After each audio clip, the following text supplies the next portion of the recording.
आप देख रहे हैं आपका अपना टीवी चैनल आरजे रमझाझर।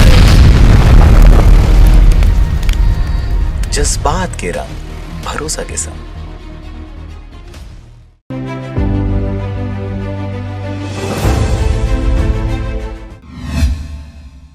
खबर है बिलासपुर जिले का, जहां पर मंत्री उमेश पटेल जी ने बिलासपुर जिले में किया 72वें गणतंत्र दिवस पर ध्वजारोहण और कही ये बातें। आज बिलासपुर के पुलिस ग्राउंड में शिक्षा मंत्री उमेश पटेल ने 26 जनवरी गणतंत्र दिवस के अवसर पर बिलासपुर शहर एवं प्रदेश वासियों को बधाई देते हुए ध्वजारोहण कार्यक्रम में उपस्थित बिलासपुर जिला के कलेक्टर सारांश मित्तल, महानिरीक्षक रतनलाल डांगी, निरीक्षक प्रशांत अग्रवाल सहित विधायक शैलेश पांडे, महापौर रामशरण यादव एवं प्रदेश कांग्रेस उपाध्यक्ष अटल श्रीवास्तव और जिला कांग्रेस कमेटी के समस्त लोग उपस्थित रहे।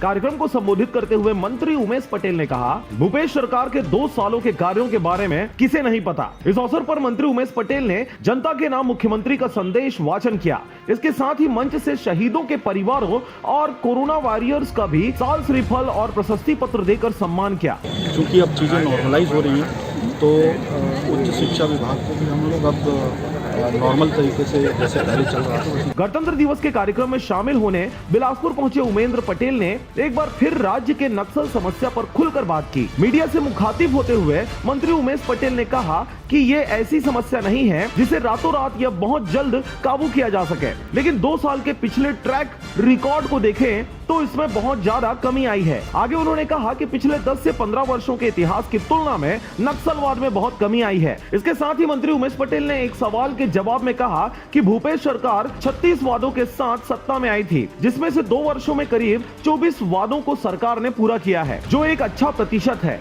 आगे मंत्री पटेल ने कहा कि आने वाले 2-3 महीनों में स्थितियां और सामान्य हो जाएंगी, जिसके बाद उच्च शिक्षा के साथ खेल गतिविधियों को शुरू किया जाएगा। बिलासपुर से अमित पाटले की रिपोर्ट, आरजे रमझाझर।